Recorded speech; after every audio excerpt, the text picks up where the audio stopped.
Hey, fourth grade, this week we're going to be talking about what it means to multiply by 10 and 100. Now remember, we talked about this before the break, so you should already be pretty familiar with this concept. So for example, I'm going to start with base 10 blocks. Let's pretend like I have just one base 10 block, starting really simply. So if I have one base 10 block and I want to multiply it by 10, I want this to get 10 times bigger, so I know that 1 times 10 would equal 10. So here, that one little block, to get 10 times as much as 1, 1, 2, 3, 4, 5, 6, 7, 8, 9, 10. Okay, now that 1 just got 10 times bigger, and I know that 1 times 10 equals 10. Well, this right here, if I were to squish all these little blocks together, doesn't that kind of look like a tens rod? Remember, your base 10 blocks, you have the little squares, you have the rods, and then after the rods, what do you have? You have 10, and if I made each of these individual 10s get 10 times bigger, what would that equal? Well, if this one got 10 times bigger, I want you to pretend with me that there's 10 more of these little ones here. 5, 6, 7. Oh, I did a horrible job. 8, 9, 10. So I have 10 of these, and if each of those 10 are going to get 10 times bigger, that's like having 10 more rods. I'm not going to count each one out because that would take a while, so I'm just going to draw the rods here. We're almost there. Almost there.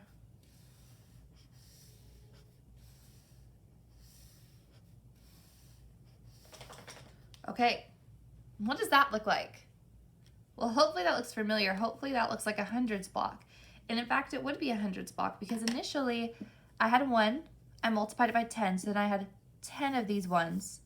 Now, if each individual of these ones gets 10 times bigger, well, then I would have 10, 20, 30, 40, 50, 60, 70, 80, 90, 100.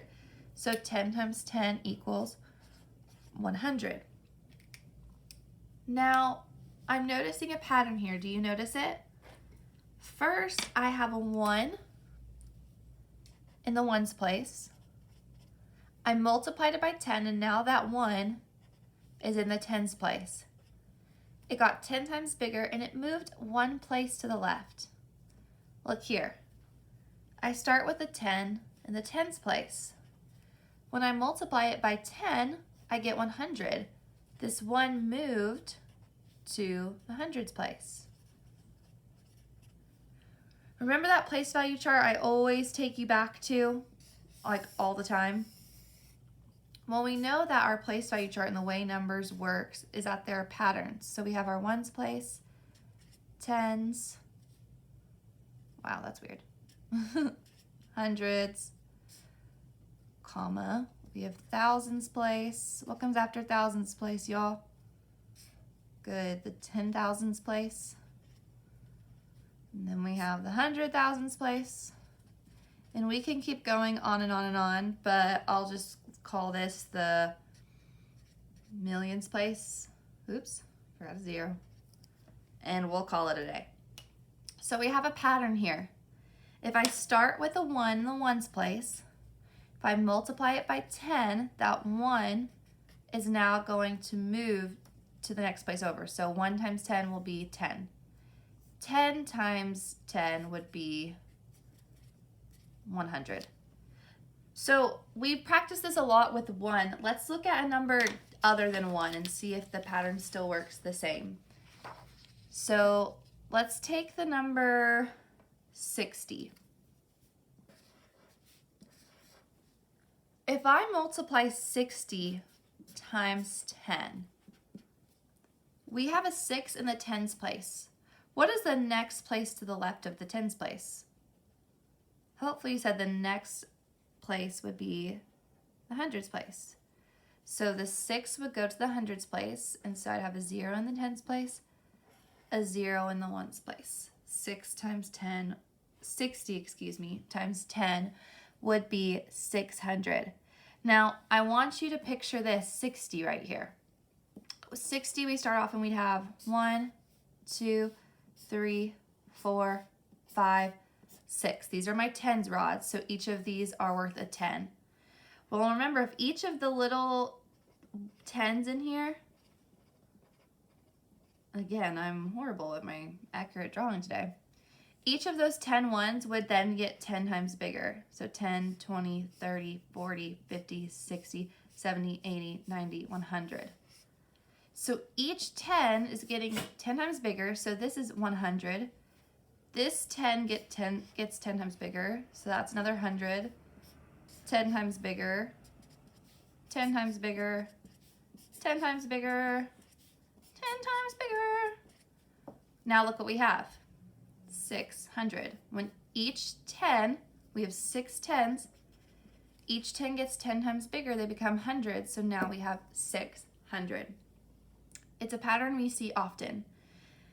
Now, if I were to do 600 times 10, I'm not going to draw this picture out because that would take forever. But again, keeping with the pattern, if we know that we have 600, that means we have a 6 in the hundreds place, times 10, it's going to become 6,000. Now I want you to look at something with me here. 60 times 10 is 600. 600 times 10 is 6,000. We essentially just did this. Are you ready? We did 60 times 10, which would get us to 600, times 10 again got us to 6,000. Times 10 times 10, that's 2 place value jumps to the left, so that gets us to 6,000. Well, do you guys know what 10 times 10 is? Hopefully you know what 10 times 10 is. If you don't, you can always use your fingers. I have 10 fingers. If I have 10 on each finger, that would be 10, 20, 30, 40, 50, 60, 70, 80, 90, 100.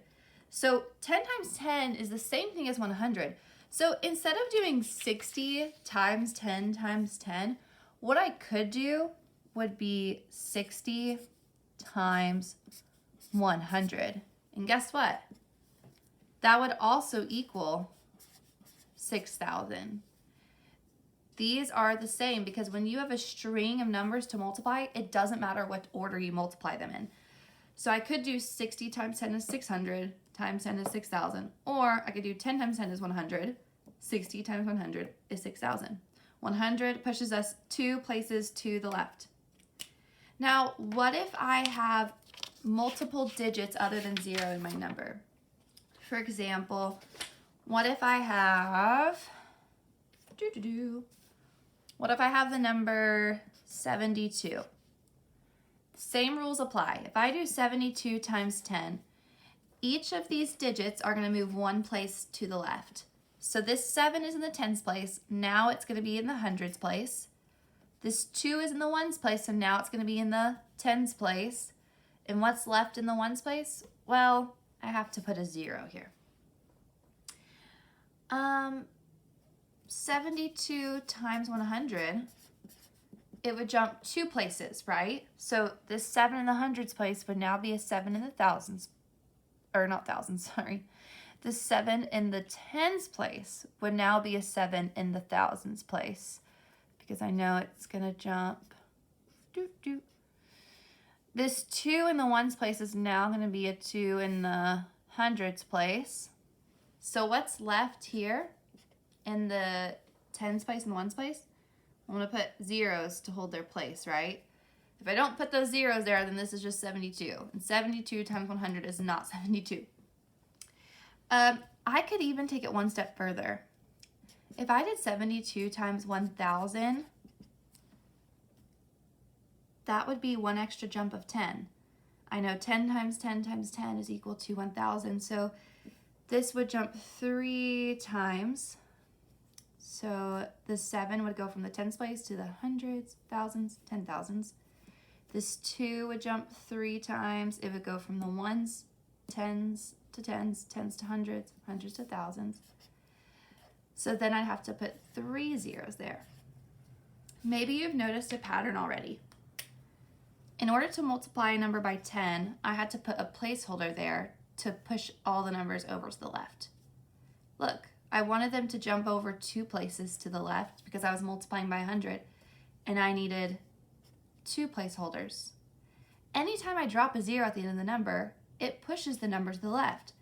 So if I want to push it over 3 times, times 10, times 10, times 10, look here, I have 3 zeros. So we can keep following this pattern. If I have 72 times, let's be real bold here. Let's do times 100,000. What? Well, this is really the same thing as times 10 times 10 times 10 times 10 times 10. It's like multiplying by 10 1, 2, 3, 4, 5 times. So I'm going to put 72 here, and then I'm going to put 5 zeros after it. 1, 2, 3, 4, 5. Because I know that each 0, this is really 1 times 10 times 10 times 10 times 10 times 10. So each 0 pushes those digits to the left a place value. So I just dropped in those 5 zeros here. Do you see this pattern? It's kind of like we're doing 72 times 1 equals 72. And each of these zeros represents a times 10. And we know when we multiply a number by 10, we just have to push everything to the left. So if we do times 10, 1, 2, 3, 4, 5 times, I'm going to put 5 zeros here. So that is a sneaky little pattern that you can use to help you when you're multiplying by 10, 100, 1,000, 100,000, a million, whatever it may be, this pattern will work. All right, good luck with your work today, 4th grade. I'll talk to you later.